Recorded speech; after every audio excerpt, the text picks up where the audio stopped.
Hello welcome. अभी हम यहाँ पर स्ट्रेस स्ट्रेन यानी कि क्या जानेंगे और Young's modulus. This will be the important session. तो आपको इस सेशन में ज़्यादा से ज़्यादा इंटरेस्ट दे के आपको सुनना है। यूजुअली जब फिजिक्स के पार्ट्स के रिलेटेड हम या फिर मैकेनिक्स ऑफ मटेरियल के रिलेटेड हम स्टडी करने जाते हैं तो थोड़ा सा हल्का सा बोरिंग जैसे लगता है, क्योंकि जैसे कि मैथमेटिक्स और कुछ रिलेशंस या फिर कुछ लॉज वगैरह रहते हैं तो कॉम्प्लिकेशन लगता है। जैसे कि मैथमेटिक्स है वैसे ही लगता है ये। बिट आपको डिफ़िकल्टीज हो सकती है, तो थोड़ा सा कंसंट्रेट करने की कोशिश कीजिए। मैं आपको चीज़ों को सिंपल करके सुनाने की कोशिश करूँगा। तो यहाँ पर स्ट्रेस स्ट्रेन यंग्स मॉडुलस यानी कि ये सभी चीज़ें क्या है सीखेंगे यहाँ पर, जो बहुत ही इंपॉर्टेंट है फॉर द मैकेनिकल इंजीनियर्स जब आप मटेरियल सिलेक्शन करते हो। तो चलिए शुरू करते हैं स्ट्रेस यानी कि क्या। सबसे पहले उससे पहले हमको एक चीज़ को समझना है कि फोर्स यानी कि क्या होता है। फोर्स यानी कि एक टाइप ऑफ आप जब किसी चीज़ को पुश या पुल करते हो तो आप एक एनर्जी अप्लाई करते हो, that is nothing but force. Okay, तो यहाँ पर फोर्सेस के तीन टाइप्स हैं, आप जैसे देख पा रहे हैं। एक टेंसाइल फोर्स है, कंप्रेसिव फोर्स है और शियर फोर्स है। तो टेंसाइल फोर्स यानी कि क्या होता है, जब दो फोर्सेस, ओके, इसके पहले हमने कैरेक्टरिस्टिक्स ऑफ द फोर्सेस सीखा है कि लाइन ऑफ एक्शन वगैरह जो चीज़ें, अभी मेरा प्रीवियस वीडियो उसमें जाके देख सकते हैं आप। तो लाइन एक्शन मतलब अभी एक इस लाइन पे एक्ट हो रहा है तो that is line of action, जिस लाइन पर एक्ट हो रहा है। तो अभी यहाँ पर एक्ट हो रहा है तो यहाँ पर दोनों फोर्सेस देखिए, एक इस तरफ खींच रहा है, एक इस तरफ खींच रहा है। तो दोनों को जब दोनों खींचेंगे so because of that one the length of the that object material will increase. उस मटेरियल का क्या हो जाएगा, लेंथ इंक्रीज हो जाएगा। So whenever the length increases and two forces are acting away from each other, अभी दोनों forces एक दूसरे से दूर खींच रहे हैं, so that is called as a tensile force, उसको कहा जाता है। देन कॉम्प्रेसिव फोर्स यानी कि दो फोर्सेस जब एक तरफ आ रहे हैं along the same line of action, okay, then called as a compressive। और इसकी वजह से होता क्या है, तो इसकी वजह से उसका जो लेंथ है वो मटेरियल का कम हो जाता है। तो टेंसाइल फोर्स में लेंथ इंक्रीज होता है, कॉम्प्रेसिव फोर्स में लेंथ डिक्रीज हो जाता है एंड विड्थ जो है वो इंक्रीज हो जाता है। Okay, so that is nothing but compressive force. Then what is a shear force, अगर आपके दिमाग में क्वेश्चन अभी आया रहेगा तो ये पिक्चर को देख के आपको इमीडिएटली समझ में आएगा। तो shear फोर्स में क्या होता है, the forces are acting in opposite direction, okay, forces will be acting in opposite direction definitely, or else both forces may be in the acting towards each other, okay, but both forces line of action are different, यानी कि दोनों force एक नीचे act हो रहा है, एक ऊपर है, तो जो एक्ट हो रहे हैं वो पैरेलल है, नॉट कोइंसाइडिंग, जो एक दूसरे से जाके मिलते नहीं है। सो because of this what will happen, body get deformed. तो ये वाला हिस्सा इधर खींचेगा, निचला वाला हिस्सा इधर खींचेगा। सो उसकी वजह से डिफॉर्मेशन होता है, यानी कि शेप चेंज होता है। डिफॉर्मेशन मतलब क्या, शेप चेंज हो जाता है। सो that is nothing but a shear force. I hope आपको ये तीन चीज़ें क्लियर हो गई, कॉम्प्रेशन, शियर और टेंशन। देन अभी स्ट्रेस यानी कि क्या जानते हैं, जब ये फोर्सेस जब खींचा जाता है तो उसकी वजह से जब फोर्स, ये जो फोर्स है उसी को जब आप एरिया से डिवाइड करोगे, जब आप एरिया से डिवाइड करोगे जो फोर्स एक्ट हो रहा है उसको, तो whatever the force per unit area will be generating, that is called as a force per unit area is nothing but stress. तो अभी यहाँ पर अगर 20 किलो न्यूटन फोर्स खींचा जा रहा है 20 किलो से न्यूटन से, then 20 kilo newton divide by area, उसका फेस का एरिया। तो स्ट्रेस का सिंबल क्या है, सिग्मा, और स्ट्रेस का यूनिट क्या है, न्यूटन पर मीटर स्क्वायर। अगर आप लिखते हो तो न्यूटन में, या फिर किलो न्यूटन रहेगा तो किलो न्यूटन मीटर पर स्क्वायर। यूजुअली स्टैंडर्ड जो रहता है वो किलो न्यूटन पर मीटर स्क्वायर। देन अगर किलो न्यूटन में you can write that one kilo Newton meter square, that is why we are writing it is because of area is in terms of the meter square. force is in terms of the Newton and area is in terms of the meter square. Okay, so the unit is Newton per meter square. And then later, just a bit, I will off the video. Okay, now so in this case there are two types, tensile strain and compressive strain. Two are there. Okay, you can go through them. Then strain is nothing but what, when we are pulling or compressing the object. Okay, at that time what happens, if consider here, अभी इसको समझो, आप tensile force दे रहे हो, यानी कि दोनों तरफ खींच रहे हो, तो उसका लेंथ क्या हो जाता है, चेंज हो जाएगा. अभी समझो आपके पास एक रॉड है, तो उसका लेंथ कितना है, एक 10 सेंटीमीटर है करके, तो 10 सेंटीमीटर है, उसको अगर आप जब खींचते हो, खींचने के बाद बनता है कितना है, 12 सेंटीमीटर बन गया, यानी कि यहाँ पर इंक्रीज कितना हुआ, 2 सेंटीमीटर. ध्यान से सुनो, यहाँ पर कितना हुआ, 2 सेंटीमीटर इंक्रीज हुआ. One side 1 centimetre and another side 1 centimetre, यानी कि दोनों साइड 2 सेंटीमीटर इंक्रीज हुआ. सो जो वो चेंज हुआ है, that is nothing but change in length, यानी कि 2 सेंटीमीटर जो चेंज हुआ वो that is an change in length. और उसका पहला ओरिजिनल लेंथ कितना था, 10 सेंटीमीटर. जब चेंज जो हुआ लेंथ, उसको डिवाइडेड बाय ओरिजिनल लेंथ आप जब करते हो तो आपको स्ट्रेन मिलता है. So this is represented by epsilon. इसको कैसे रिप्रेजेंट करते हैं, एप्सिलॉन. एंड देखिए यहाँ पर dl is a change in length, यानी कि 2 mm चेंज हुआ था, 2 mm चेंज हुआ था, that was the change in length upon original length. So formula is, तो स्ट्रेन को समझ में आएगा. तो इसका यूनिट क्या है, इसका unit, it is not having unit. क्यों, क्योंकि dl जो रहता है वो भी और l का यूनिट दोनों का सेम है, तो दोनों का कैंसिल हो जाता है यूनिट.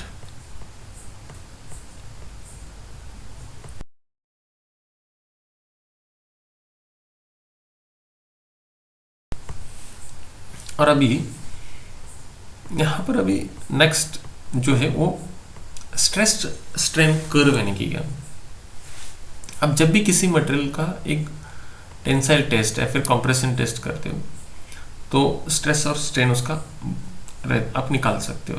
तो अभी यहाँ पर टेंसाइल टेस्ट जब करोगे, यानी कि जब किसी भी चीज़ को पकड़ के, अभी यहाँ पर देखिए ये सैंपल्स हैं, तो इसको खींचना है इस तरफ और इस तरफ मशीन पे लगा के, तो उसका मशीन रहता है टेंसाइल टेस्टिंग मशीन, तो उसका रिक्वायर्ड स्पेसिफिक साइज वगैरह रहता है, तो उसके हिसाब से आपको बनाना होता है, और तब जाके आप टेस्ट करते हो उसको. तो जब आप टेस्ट करोगे तो आप उसके ऊपर फोर्स लगाने वाले, तो एरिया उसका रिड्यूस होगा नेचुरली, जब खींचोगे तो तब बाद में जाके कट हो जाएगा इस तरह.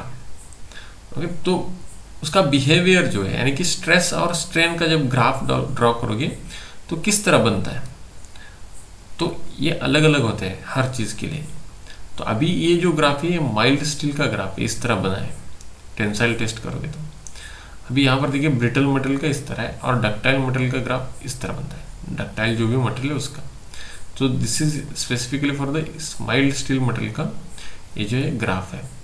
तो इस ग्राफ को हम डिस्कस करते हैं कि इसको एक स्टैंडर्ड करके माना जाता है और रेफर किया जाता है सीखने के लिए, स्ट्रेस स्ट्रेन कर्व करके.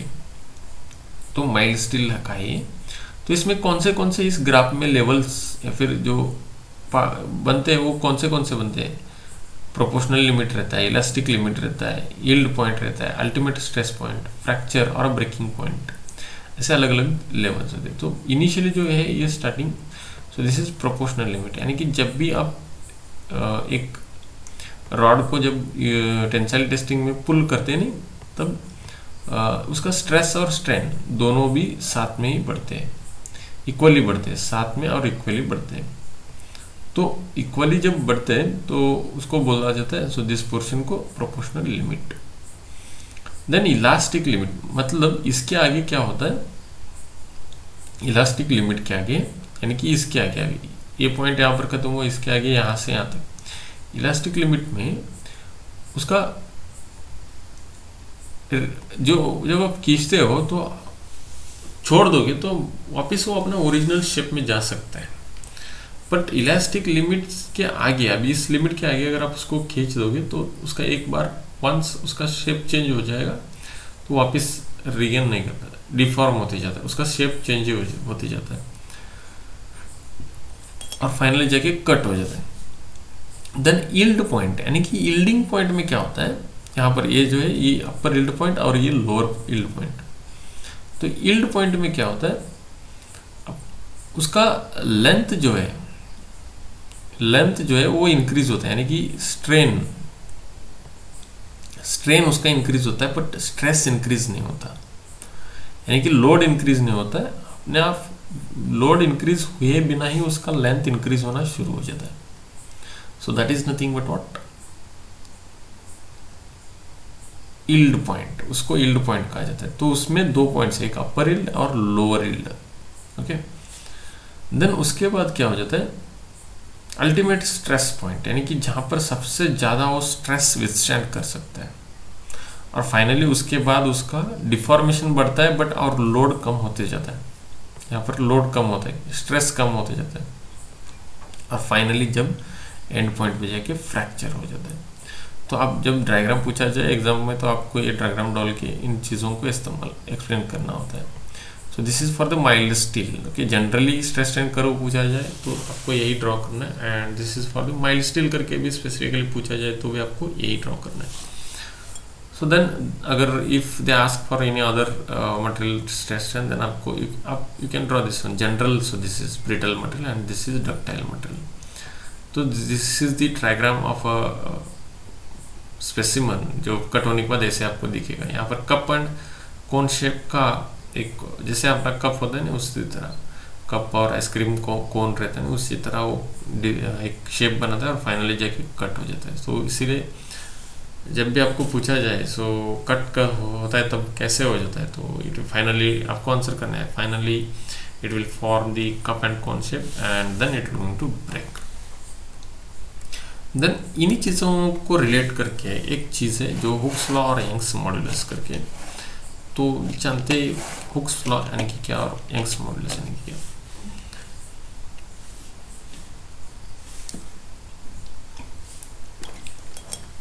जब भी आप किसी इलास्टिक मटेरियल को जब आप खींचते हो तो तब वो डिफॉर्म होता है, यानी कि उसका शेप चेंज हो जाता है जब भी आप इलास्टिक मटेरियल को खींचते हो तो। और जब उसको खींचने के बाद उसका शेप चेंज हो जाएगा, बट जब आप खींचना छोड़ दोगे उसके ऊपर जो फोर्स आपने लगाया खींचने के लिए उसको आप निकाल दोगे तो अपना ओरिजिनल शेप में चला जाता है। जैसे कि आपका स्प्रिंग, पहले आपको दबाना है फिर स्प्रिंग को छोड़ देना है तो अपने आप वो क्या हो जाएगा, देन उसका जो शेप था वही शेप में वापस चला जाएगा। सो वो जो रिगेन होता है, आप स्प्रिंग या फिर इलास्टिक कोई भी मटेरियल अपना शेप ओरिजिनल रिगेन करता है, that is nothing but Hooke's law. Okay, तो उसको कैसे लिखा जाता है आपको, Hooke's law F is equal to minus K X, यहाँ पर एफ यानी कि force, okay, X is extension in the length, यानी कि कितना एक्सटेंड हुआ नहीं कितना लेंथ इंक्रीज हुआ, that is nothing but X, और minus K is a constant for proportionality known as the spring constant जिसको कहा जाता है। उसका जो है यूनिट वो न्यूटन मीटर है। आपको स्प्रिंग कांस्टेंट फाइंड करना होता है कभी कभी, तब आपके पास फोर्स रहता है और कितना इलोंगेट हुआ रहता है मालूम रहता है आपको। स्प्रिंग लो और खींचने के बाद किसी एक 10 kg डाल दो, 10 kg डालने के बाद वो कितना इलोंगेट होता है देखिए, और उसके बाद आपको मिलेगा क्या, यहाँ पर के मिल सकता है, स्प्रिंग कांस्टेंट उसका कितना है उस स्प्रिंग का। ऐसे अलग अलग आप टेस्ट कर सकते हो अलग अलग स्प्रिंग का वगैरह। देन नेक्स्ट यंग्स मॉड्यूलस यानी कि क्या। So Young's modulus is a ratio of stress to the strain, जो अभी आपने यहाँ पर देखा जो स्ट्रेस और स्ट्रेन। सो दिस स्ट्रेस और ये जो स्ट्रेन है उन दोनों को जब आप डिवाइड करते हो एक दूसरे के साथ, स्ट्रेस डिवाइडेड बाय स्ट्रेन, ये जो वैल्यू हमको मिलता है that is called as Young's modulus. तो इसका यूनिट, सो इसको ई से रिप्रेजेंट किया जाता है। सो ये बहुत इंपॉर्टेंट है, आपको याद रखना है, बहुत जगह पर आपको आएगा। और यंग्स मॉडुलस जो है वो usually giga pascal, mega pascal या फिर न्यूटन पर एम स्क्वायर में रिप्रेजेंट किया जाता है। तो अभी यहाँ पर मैं बहुत सारे जो फॉर्मूलाज है उनको लेके आया हूँ, इसके साथ कुछ डेफिनेशंस भी है। सो उतना ज़्यादा आप डेप्थ में अभी नेसेसरी नहीं, आपको अगर ज़रूरत है तो जाके डेफिनेशन पढ़ सकते हैं। सिंपल डेफिनेशन भी आप लिख सकते हो, जैसे कि सो पॉइसन्स रेशियो यानी कि क्या, अभी Poisson's ratio is nothing but ratio of a lateral strain to the linear strain. Okay, usually जो होता है 1/m, यहाँ पर m जो वैल्यू होता है उसको सब्स्टिट्यूट करना होता है। देन बल्क मॉडुलस यानी कि it is stress by volumetric strain, और इसको लिखा जाता है k in terms of the k। तो ये जो है ये आपका मॉडुलस ऑफ रिजिडिटी का फॉर्मूला है। सो c is nothing but what, modulus of rigidity, e is a modulus of elasticity, 1/m जो है वो पॉइसन्स रेशियो है। तो जब भी आपको मॉडुलस ऑफ रिजिडिटी फाइंड करना होता है तो इस फॉर्मूला को इस्तेमाल करना है। देन लैटरल स्ट्रेन यानी कि dt/t यानी कि change in thickness divide by original thickness. Longitudinal strain is a change in length divide by original length. Okay, definition लिखते वक्त आपको आप फॉर्मूला याद रखोगे तो डेफिनेटली आप उसका डेफिनेशन बना सकते हो, क्योंकि जैसे कि देखिए अभी मैं बनाता हूँ लॉन्जिट्यूडिनल स्ट्रेन का definition. Longitudinal strain is the ratio of change in length upon original length. आपको ये टर्म्स जो है ये मालूम रहना चाहिए। तो ये t यानी कि थिकनेस, डेल्टा t यानी कि change in length, thickness sorry, okay, dv is volume and change in volume, sorry change in volume, और ये वॉल्यूम v। तब इसको कैसे बोलोगे, तो देखिए change in volume by volume is nothing but what, volumetric strain. Okay, वैसे ही अभी ये जो है ये किसका है, यहाँ पर k है, k यानी कि बल्क मॉडुलस। सो बल्क मॉडुलस आपको जब फाइंड करना हो तो इसको आप फॉर्मूला को इस्तेमाल कर सकते हैं। देन परसेंटेज ऑफ इलोंगेशन कैसे निकालोगे, तो increase in length divide by original length into 100 आपको करना है, तो आपको परसेंटेज चेंज इन लेंथ मिल जाएगी। देन नेक्स्ट अभी जो है elastic stress. So Fe is nothing but elastic stress आपको फाइंड करना है, तो ये formula elastic load divide by original cross section. So इन चीज़ों को कहाँ पर अभी देखा है, elastic stress, elastic limit, yield point, या फिर यील्ड पॉइंट पे जब स्ट्रेस निकलते हो that is called as yield stress. So that is nothing but this is F by area only, F by area, stress is what, F by area। But अभी yield stress यानी कि yield point पे आपका load कितना था और area कितना था। इलास्टिक रीजन में आपका लोड कितना था और एरिया कितना था, आपको डिवाइड करना है। जैसे अल्टीमेट स्ट्रेस पे आपका अल्टीमेट लोड फोर्स या कितना है और एरिया उस वक्त कितना था, आप कैलकुलेट करना है। तो ये कुछ फार्मूलाज आप याद रखिए, आपके कहीं ना कहीं आपके प्रॉब्लम सॉल्विंग में आ जाएंगे। देन फैक्टर ऑफ सेफ्टी यानी क्या होता है, अभी किसी चीज़ जैसे कि आपकी गाड़ी है, तो आपकी गाड़ी जो यूजुअली बनाई जाती है वो 2 लोगों को बैठने के लिए बनाई जाती है, 2 व्हीलर। बट अब हम समटाइम्स क्या करते हैं, 2 लोगों से भी ज़्यादा लोड उस गाड़ी पे डाल देते, तो फिर भी गाड़ी को कुछ नहीं होता है। क्यों नहीं होता, क्योंकि फैक्टर ऑफ सेफ्टी वही चीज़ है जहाँ पर कंसिडर किया जाता है कि अगर 2 लोग बैठने वाले तो उसको डिज़ाइन करते वक्त तो 4 लोगों का ध्यान में रख के डिज़ाइन करना होता है। 10 लोग बैठने वाले तो एक 20 लोगों का ध्यान में रख के किया जाता है। सो डबल यानी कि अल्टीमेटली वो डबल कंसिडर किया जाता है वैल्यू को। तो यहाँ पर factor of safety is ultimate stress divide by working stress. Okay, then यहाँ पर एक प्रॉब्लम है, अभी देखिए उन्हीं बेस पे, अभी जो फॉर्मूलाज थे उनके बेस पे, rod is subjected to the maximum axial load, okay, develops the longitudinal strain, उसकी वजह से स्ट्रेन बनता है, कितना बनता है, इतना बनता है, यानी कि चेंज इन लेंथ जो है इतना है, सॉरी चेंज इन लेंथ नहीं, स्ट्रेन का value, and lateral strain of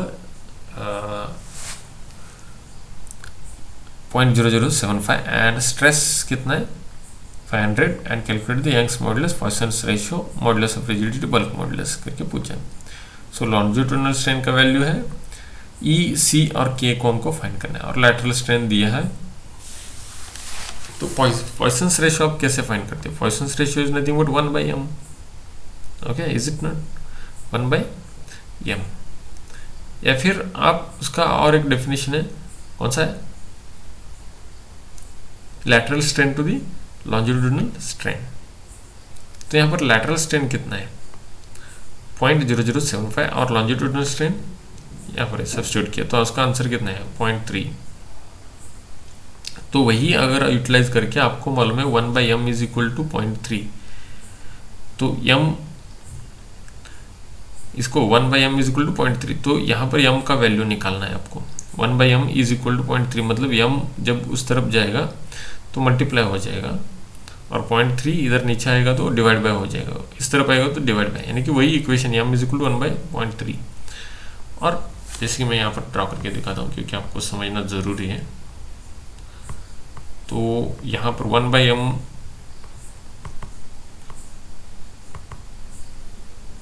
हमको मालूम है पॉइसंस रेशियो कितना करके अभी जो हमने यहाँ पर फाइंड किया है ना, तो यहाँ पर 0.3 आ गया।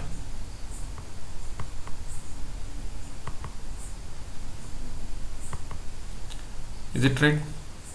तो अभी इसको उस तरफ भेजने का है, तो ये ऊपर जाके यहाँ पर मल्टीप्लाई हो जाता है, और ये दोनों जब भी मल्टीप्लाई होते तो इसको हमको इस तरफ भेजना है, तो यहाँ पर मल्टीप्लिकेशन में ये डिवाइड बाय हो जाएगा। 1/0.3 इज इक्वल टू m, वही यहाँ पर लिखा है, तो सिर्फ m को इस तरफ और वो वैल्यूज को इस तरफ। तो आंसर कितना है? 0.33 करके है पॉइसंस रेशियो। एक काम हो गया आपका। पॉइसंस रेशियो आपने यहाँ पर ऑलरेडी पॉइसंस रेशियो फाइंड किया 3.3, बट m यहाँ पर निकाला है क्योंकि m हमको ज़रूरत है, क्योंकि bulk modulus, so modulus of rigidity और बल्क मॉडुलस में m का वैल्यू है, तो e का वैल्यू आपके पास है या नहीं? ओके,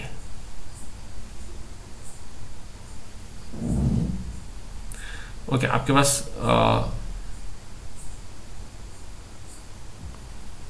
ओके चलिए यहाँ पर आपके पास 2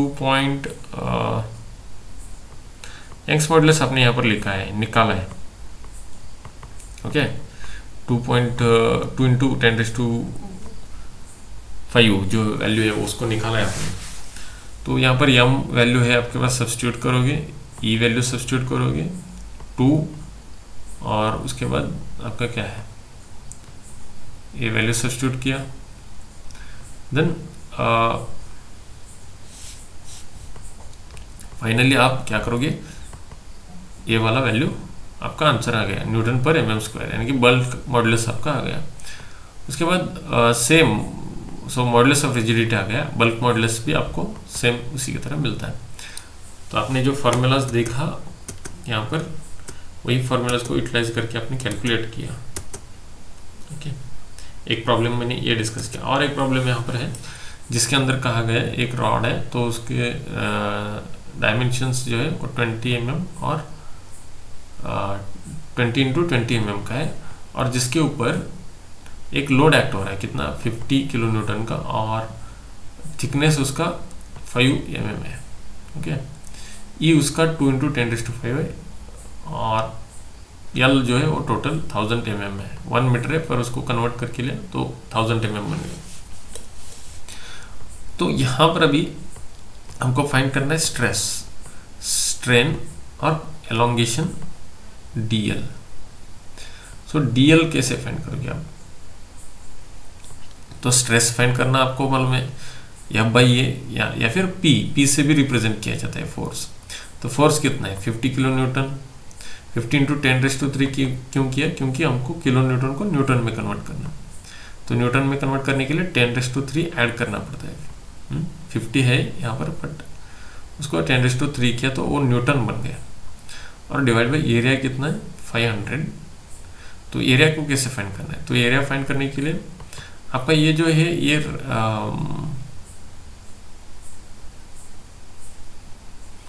हॉलो क्रॉस सेक्शन एरिया है आपका जो है वो हॉलो क्रॉस सेक्शन एरिया है। तो किस तरह, इस तरह हो।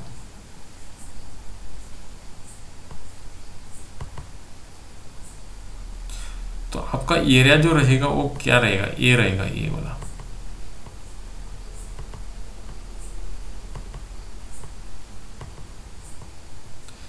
समझ में?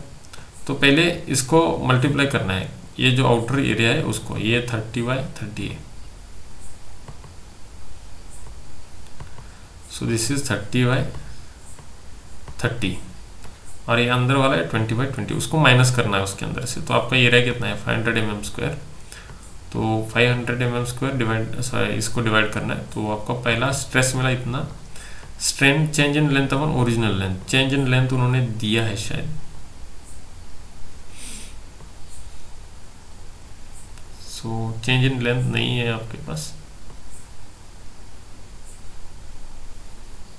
चेंज इन लेंथ नहीं है, आप स्ट्रेन निकाल रहे हो यहाँ पर। तो स्ट्रेस डिवाइड बाय स्ट्रेन आपको मालूम है, strain is equal, sorry strain is equal to what, हाँ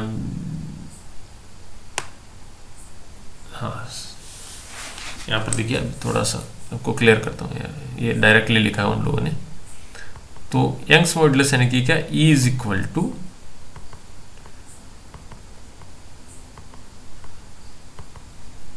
स्ट्रेस डिवाइडेड बाय स्ट्रेन था, सही है। तो आपको यहाँ पर स्ट्रेन ही ढूंढना है, ये वाला ढूंढना है आपको। तो आपके पास E है ऑलरेडी, जो E दिया है यहाँ पर, और ये सिग्मा आपने कैलकुलेट किया अभी यहाँ पर, okay.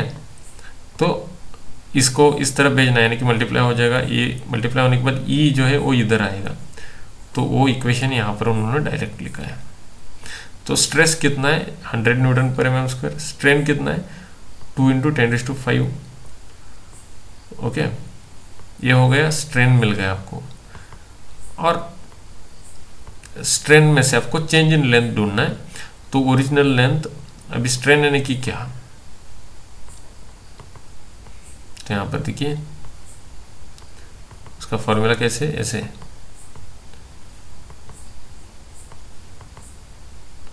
Change in length divided by original length,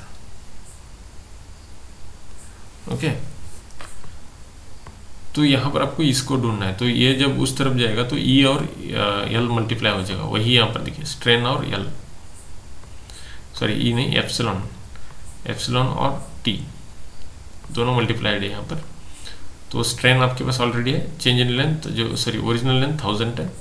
तो जब भी आप इसको सॉल्व करेंगे तो आपको आंसर मिलेगा 0.5 mm, उसका लेंथ जो है वो चेंज होने वाला है। तो इसी तरह जो कुछ सिंपल प्रॉब्लम्स है उनको पूछा जाता है। तो प्लीज़ बाकी सभी प्रॉब्लम्स को रिवाइज कीजिए, okay. So thank you for watching the video, please do share with your friends, thank you.